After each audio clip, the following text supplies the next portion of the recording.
Hi there, friends. Today I'm going to show you my dog. I'm going to introduce you my dog, Gringo. There he is. He's actually a camera shy.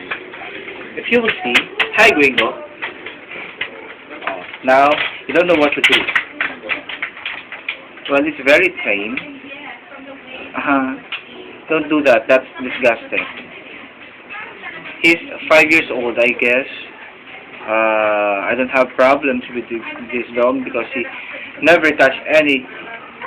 He never touched any sick or illnesses. He's very tame, but you will witness how he freaks out when he finds out that I will take him out. There's his leash.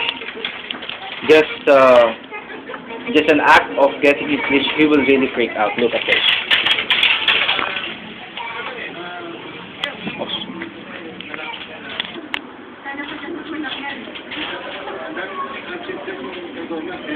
Gringo. See, he's freaking out because of this leash.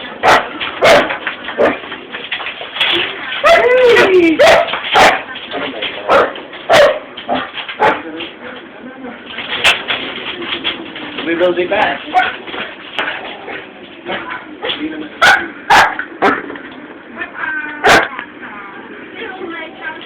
We're back now.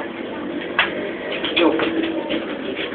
Even though I'm not holding him, he's not going away because he's already contented because I already took him out.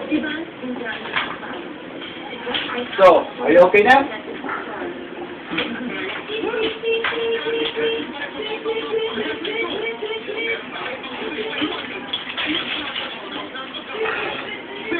Smile to the camera, Gringo. Bye-bye now.